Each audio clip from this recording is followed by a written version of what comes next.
Tātad šīs 2 dienas tiešām pagāja ļoti ātri, un viss, ko mēs darījām, bija ļoti interesants. Pirmajā dienā, un iespējams tik pats grūtākais amats no visiem, es biju ministru prezidents. Šajā amatā, tas, ko es sapratu, ir tas, ka īstenībā darboties pašam valdībā ir krietni sarežģītāk nekā uz to visu skatīties no malas. Līdz ar to tiem visiem cilvēkiem, kas domā, ka valdība īstenībā neko nedara, tikai gudri par visu spriež, es ieteiktu uzspēlēt šo spēli, ja jūs tiešām sapratīsiet par to, ka tās lietas tik vienkārši nenotiek. Otrajā dienā savukārt es darbojos biznesa pusē. Šeit atkal tas, ko es iemācījos, ir tas, ka, lai tu gūtu panākumus, tev jādara kaut kas tāds, ko līdz šim neviens cits nav darījis. Ja tu mēģināsi tikai atkārtot to, ko ir darījuši citi, tad nekas nesanāks. Atcerieties šito, un jums dzīvē veiksies. Šī spēle dod reāli iespēju kā pārbaudīt sevi un savas inovatīvās idejas, kā arī vienkārši biznesa darbību. Godīgi sakot, es jūtos kā zivs ūdenī.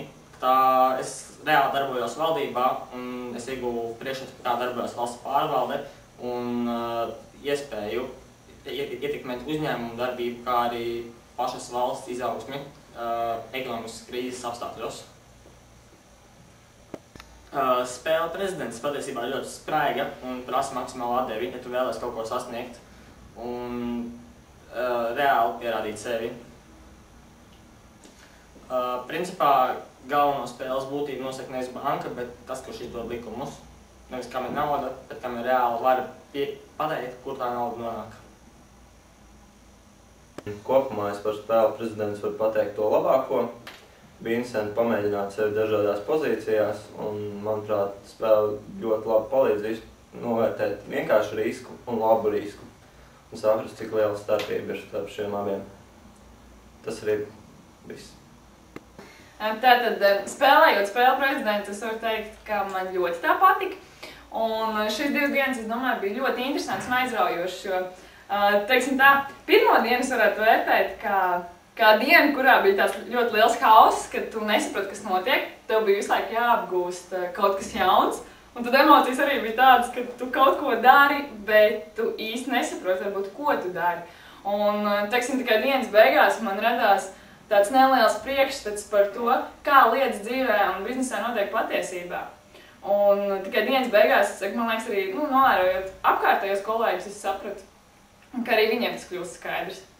Un, teiksim tā, un ja salīdzinu iespējas, tad, teiksim, otrā diena bija otrais rīts, kad tu atnāc, tad tu saproti, ka visi cilvēki, teiksim, par nakti ir apdomājuši šo situāciju, viņi ir izdomājuši un sapratuši, ko īstenībā nozīmē bizness, ko nozīmē strādāt valdībā un kā vadīt to biznesu. Un līdz ar to valdīja tāda liela spriedze, ko es uzskatu un sapratu, ka tas tiešām notiek arī biznesā.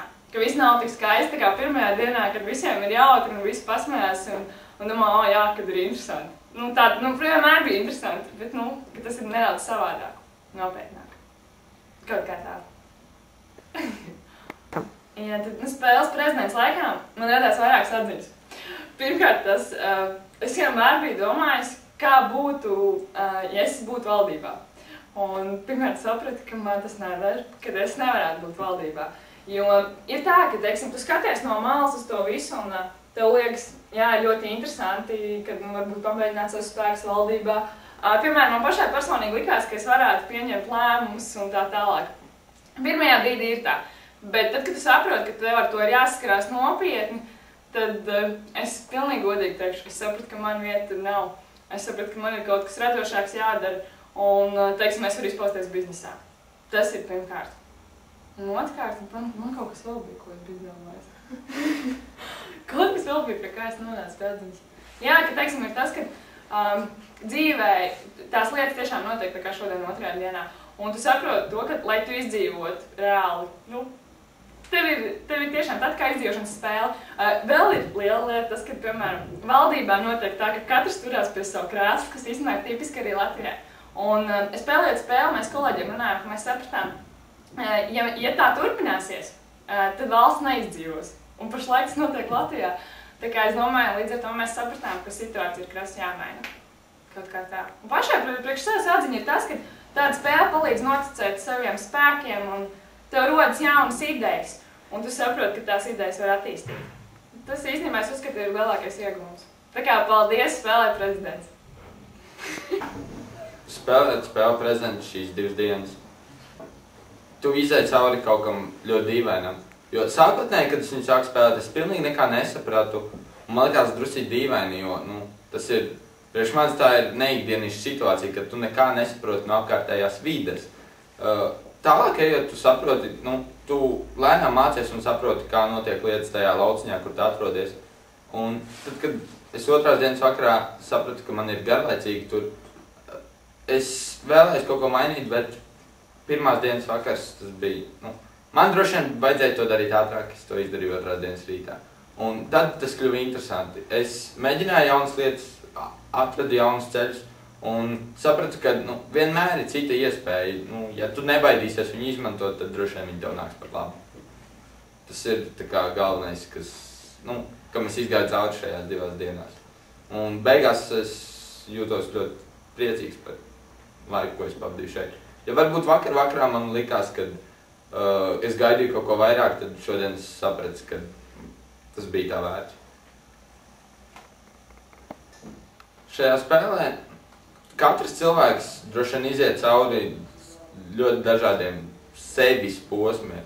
Viņam ir jāpārvar sevi, un tas ir tā katram, jo es esmu pārliecināts, ka jebkurā pozīcijā spēlēt, pienāk brīdis, kad tev viss apnīk, un tu gribi iet prom. Un, manuprāt, ja tu iemācies to izdarīt šeit, tas ir vieglāk dzīvē, un tas noteikti nāk par labu.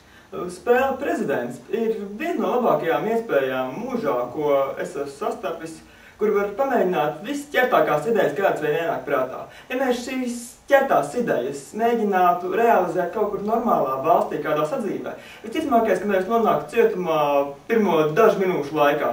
Bet tā kā šī ir tikai spēle, mēs varam pamēģināt, kā darbojās visi likumi patiesībā reāli valstī, kā tas viss notiek, kustās, pamainīt, paeksperimentēt un bīdīt tiešām procesus valstī, biznesā un skatīties, kas mainās, ja es izdaru šādu lēmumu, attiecīgi citu lēmumu, ko tas dod pārējiem, ko tas nedod, un šeit nav nekāda likuma.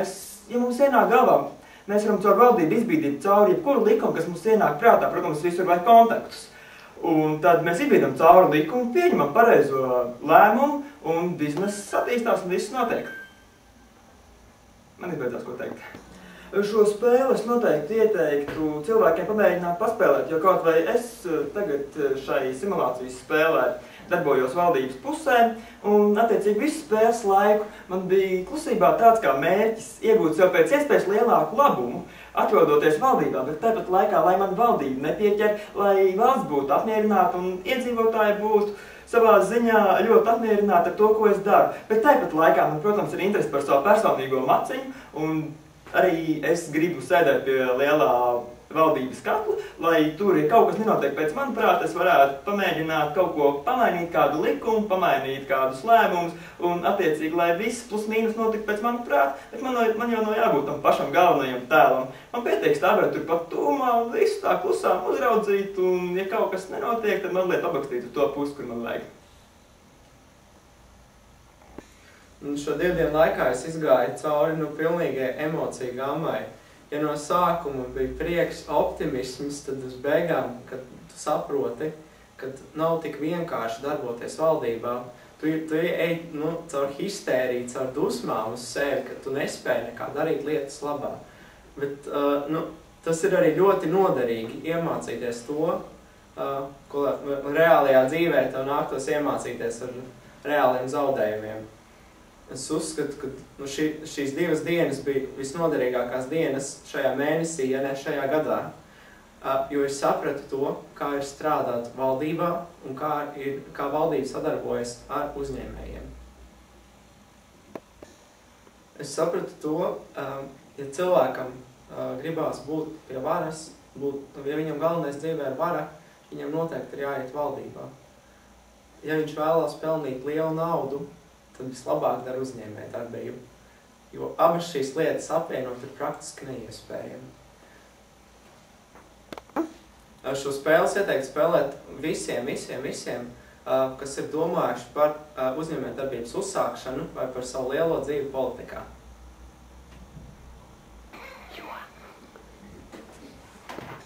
šo spēli es ieteiktu spēlēt visiem, kas ir ieinteresēti savu uzņēmējdarbības sākšanā, vai arī domā par lielajiem soļiem politikā.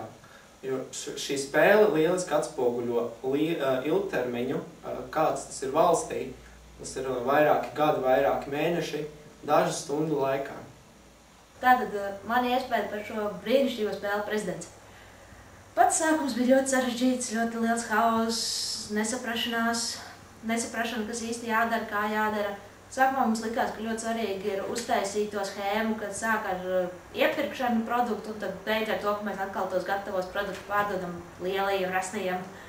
Bet beigās mēs visu spēles gaitu taisījām, lai būtu šī visa ķēde tīri mums noslēgta, lai mums nebūtu jāiepērk neviens svešs produkts. Bet beigās izrādījās, ka tomēr mēs kļūdījāmies, ka vajadzēja domāt kaut kādas savādākas idejas, savādāk kaut kā veidot biznesu, attīstīt, tā kā, piemēram, bija attīstīts tas degvielu, ka pēkšņi mašīnām vajag pirkt degvielu un tā tālāk. Tad, jādomā inovatīvi savādāk, lai gūtu kaut kādā veidā vēl papildus ieņēmumus.